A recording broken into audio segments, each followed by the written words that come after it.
Ravie de vous retrouver sur ce plateau spécial sur la semaine de la décennie des personnes d'ascendance africaine.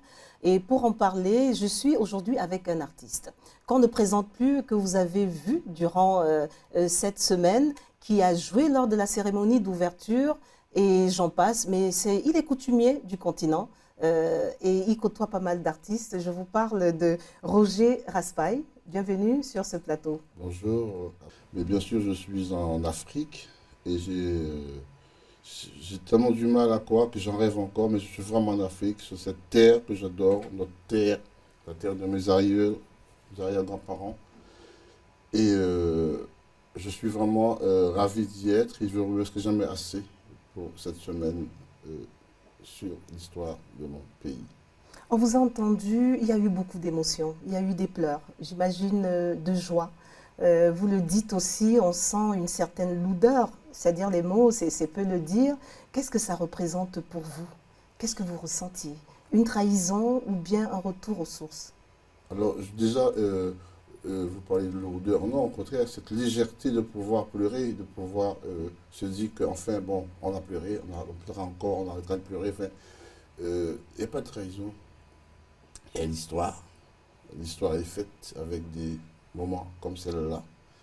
Tout simplement, je crois que maintenant les choses ont été faites, il faut les dire. Il faut savoir ce qui s'est passé un peu, dire la vérité, que nos enfants, demain, vos enfants, puissent parler très clairement et continuer à s'aimer et recommencer à s'aimer. Parce qu'il est vrai, il y a malentendu avec l'Afrique.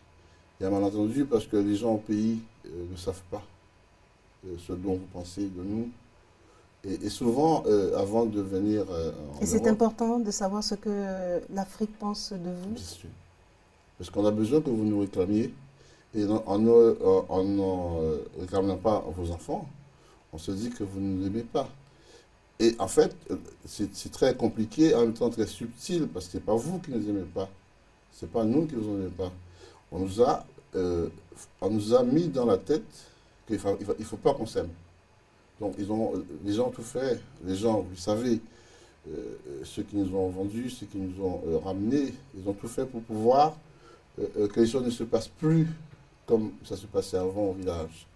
Mais malheureusement, nous sommes des humains, nous sommes des êtres sensibles, et la musique fait son travail.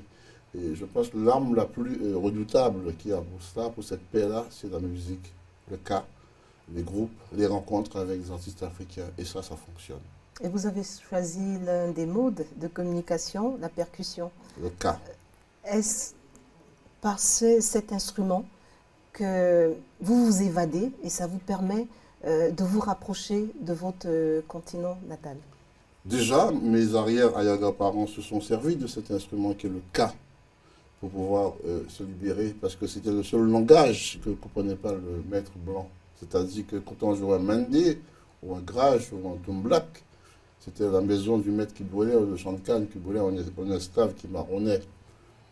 Et nous avons hérité de cette musique, de cet instrument et de ces traditions africaines parce que le ka, c'est un tonneau mais rempli de symboles, donné de vin, de rhum, de salaison, et tout simplement parce qu'ils n'avaient pas le temps d'aller creuser des troncs comme vous faisiez, comme ils faisaient sur le continent, faire un djembé ou un tam-tam, comme vous dites. Ils ont trouvé un tonneau déjà, mais ils ont mis une peau de chèvre avec des cordes qu'ils trouvaient sur les bateaux négriers.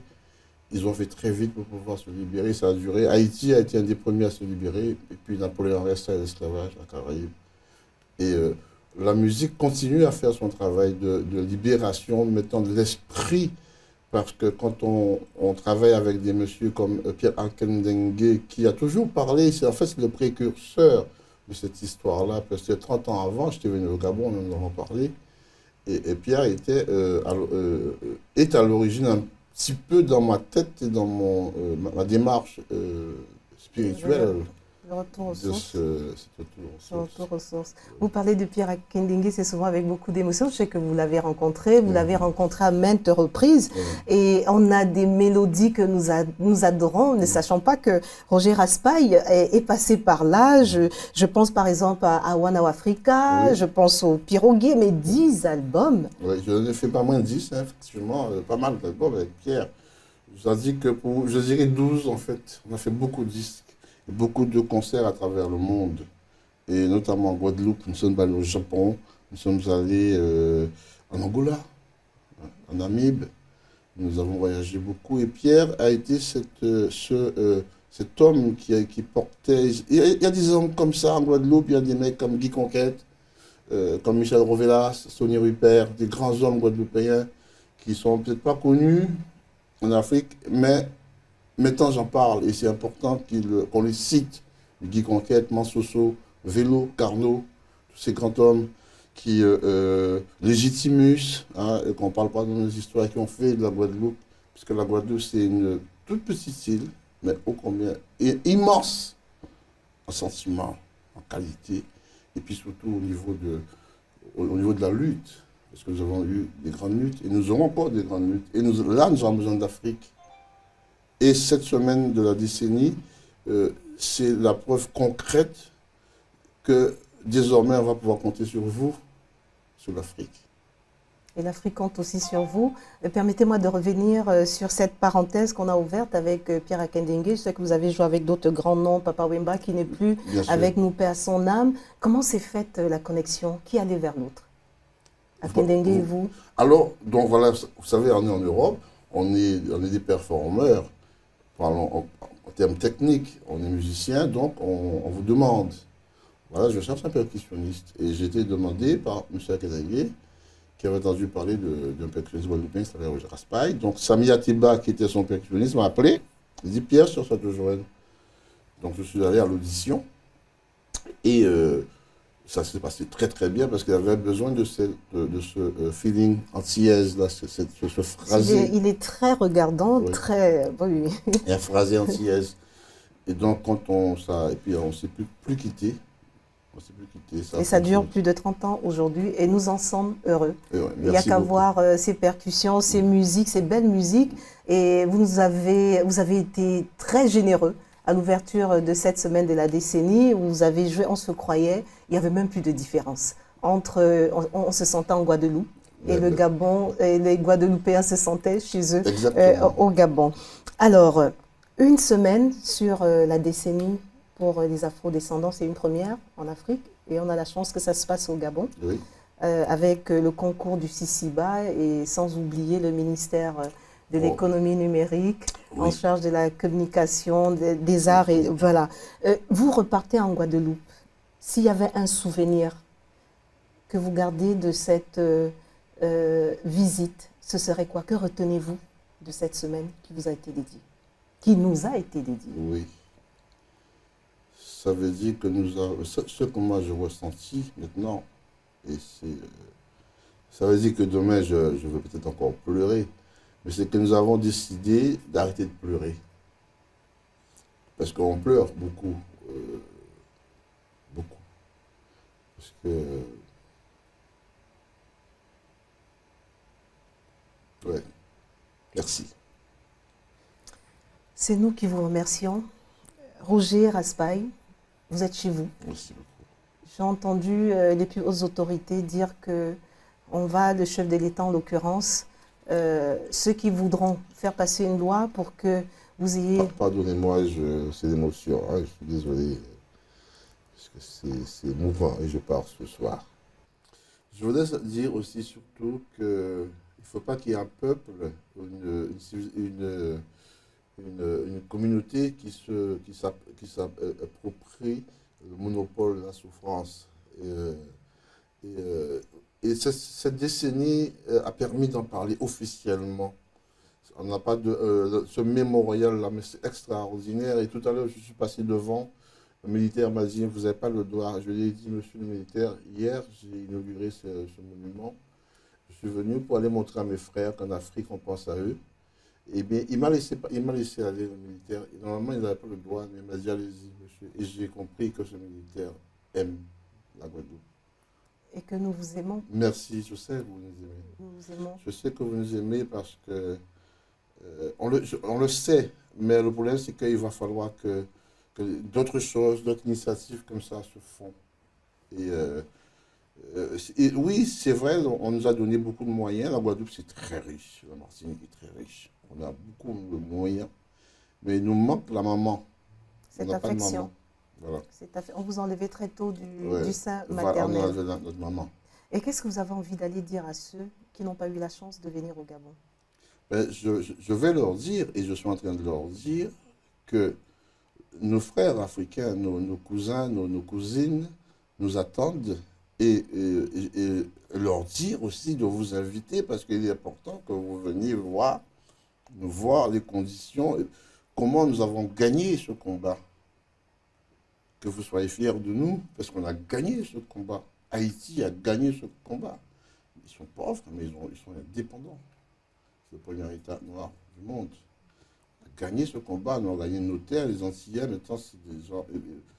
Nous sommes émancipés, les femmes sont belles, les hommes sont. C'est un paradis. Et parlant de ça, vous avez, j'ai entendu certaines de nos sœurs, de nos grandes sœurs, retrouver, il y a des noms qui est retrouvé ici, des noms miennais. Oui. Vous me parliez du cap, on a le cap Esteriassi. Oui, Cap Esther, vous voyez qu'il y a toujours... Il y a un lien. Ouais, il y a un lien. Et chez moi, à Cap Esther, en Guadeloupe, il y a une communauté Congo qui font tous les ans une cérémonie qui s'appelle Grappa Congo. C'est la famille Massambo qui organise cela. Ce sont des captifs qui sont arrivés sur le tard et qui ont tout gardé de leur village natal. Et tous les ans, moi, je vais les voir quand j'ai l'occasion. Donc, je vais participer avec eux. Ça, Grappa Congo, c'est une bénédiction. Et justement, la chanson que je chantais hier, Chawayar, c'est-à-dire Chawayar, c'est transporter. Mais on nous a transportés, mais il ne fallait pas pleurer. Il fallait rester debout. Africain, pas pleurer, maman, mon Dieu. Haïtien, rester debout. Et c'est cela que je chantais hier, que les gens chantaient avec moi. Et une fois qu'on a passé le cap des émotions, il y a également, on réclame réparation. Cela va de soi. Je ne sais pas ce que vous en pensez. Quand on répare le tort qu'on a causé, il y a une partie qui a été dédommagée, Oui. mais ceux qui ont vécu ces blessures profondes ont été oubliés. Ils ont été oubliés, mais je pense que des initiatives comme celle-là, et justement, je parlais du monopole de la souffrance et du dédommagement. Jusqu'à présent, la souffrance, elle est pas bonne pour personne. Donc, que ces gens réclament réparation et que nous pas, ça, c'est pas normal. Il faut que tout le monde puisse avoir les mêmes piédestals pour pouvoir récupérer cette réparation et dédommagement, qu'il soit symbolique. Roger Raspail, qu'est-ce qu'on peut vous souhaiter en terminant? De vivre bien la liberté qu'on a durement acquis, de continuer à recevoir l'amour, parce qu'on a toujours besoin d'amour. Merci, belle parole. Et je crois qu'à la maison, ils partagent vos propos. On a toujours besoin d'amour. Et dans toute chose, tant qu'il y a de l'amour, on va au-delà. Merci On beaucoup. dit souvent, tant qu'il y a de la vie, il y a de l'espoir, mais avec l'amour, c'est encore mieux. Merci d'avoir été... Oui. Je profite pour remercier monsieur le ministre de la Culture gabonais. Nous avons un très bon contact, monsieur le ministre. Nous vous remercions beaucoup de cette invitation. Et n'oubliez pas qu'on nous a mis d'accord pour ce jumelage entre Cap Esther et Cap Esteria. Et ce sera un pas vers nos retrouvailles. Merci au gouvernement gabonais et au président de la République gabonaise.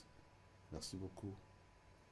Quant à vous à la maison, il ne nous reste plus qu'à leur dire merci d'avoir partagé ces moments avec nous. Bon retour. Merci beaucoup. Revenez chez vous quand vous voulez. Bonne suite de programme à vous à la maison et l'information continue.